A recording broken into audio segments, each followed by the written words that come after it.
नमस्कार दोस्तों, आप सभी का हार्दिक अभिनंदन है हमारे इस नए वीडियो पे। हमारा आज का जो वीडियो है वो है maintenance of patient record and information policy के बारे में।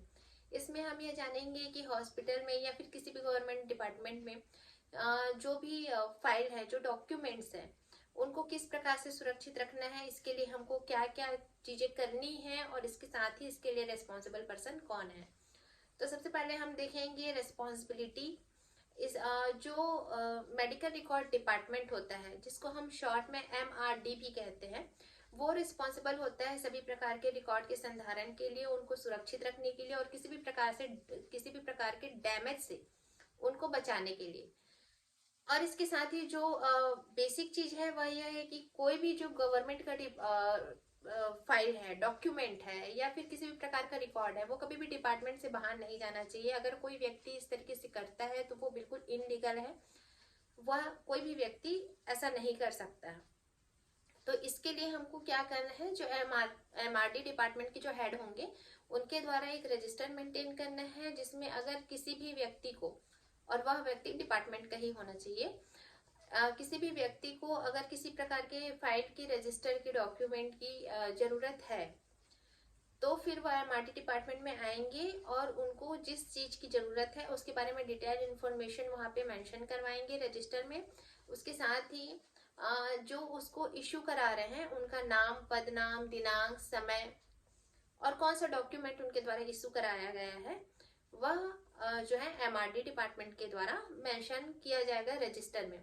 इसमें ध्यान देने वाली बात यह है कि कोई भी डॉक्यूमेंट हमको 48 आवर्स से ज्यादा उनको इशू नहीं करना है। इन एनी केस अगर हमको लगता है कि हमको 48 आवर्स से ज्यादा का समय लगने वाला है उस डॉक्यूमेंट को रिटर्न करने के लिए, तो फिर हमको वापस जाना है MRD डिपार्टमेंट में और वहां पे डेट मेंशन करवाना है कि हम अपना जो डेट है, हमारे रिटर्न करने के लिए ये डेट था और हम इस डेट को एक्सटेंड करके इस डेट तक हम इसको रिटर्न कर देंगे।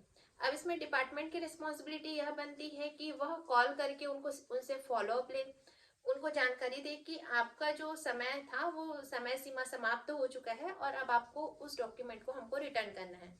इन एनी केस अगर फोन पे उनसे संपर्क नहीं हो पाता है तो ये MRD की रिस्पॉन्सिबिलिटी होती है कि वह स्वयं जा करके उस फाइल को या डॉक्यूमेंट को कलेक्ट करेंगे।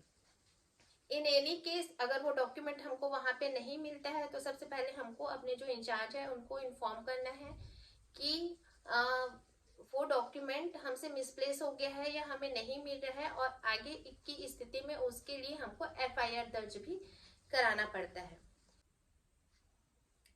इसमें हम आगे यह देखेंगे कि जो MRD है वहां पे अग्निशमन यंत्र होना चाहिए, ताकि अगर कभी हमारे ऑफिस में आग लगने की स्थिति होती है तो वहां पे हम अपने रिकॉर्ड्स को, अपने डॉक्यूमेंट्स को उसके द्वारा सुरक्षित कर सकें। और इसके अलावा वहां पे उपस्थित सभी स्टाफ को उसे ऑपरेट करने आना चाहिए, वो वेल ट्रेंड होने चाहिए कि हमको उस अग्निशमन यंत्र को किस प्रकार से ऑपरेट करना है। इसके अलावा MRD का यह काम होता है कि वह समय समय पे वहां पे पेस्ट कंट्रोल कराए। और सबसे महत्वपूर्ण बात यह है कि जो डेथ पेशेंट है उनका जो रिकॉर्ड है, डेथ सर्टिफिकेट हो या फिर उसके ट्रीटमेंट से रिलेटेड जो भी रिकॉर्ड्स है, उसको हमको लॉकर में लॉक करके रखना है। यह बहुत ही महत्वपूर्ण जानकारी है कि डेथ रिकॉर्ड को हमेशा लॉकर में लॉक करके रखना है। और इसके अलावा ही अन्य किसी भी पेशेंट के जानकारी को, उनके इंफॉर्मेशन को हमें लीक नहीं करना है, वह गोपनीय होना चाहिए। तो यह तो हो गया maintenance of patient record and information, किस तरीके से हमको मेंटेन करना है, किन किन चीजों का हमको ध्यान रखना है। मेरा यह वीडियो अंत तक देखने के लिए आप सभी का बहुत बहुत धन्यवाद। अगले वीडियो में हम अगली पॉलिसी के बारे में जानकारी देंगे।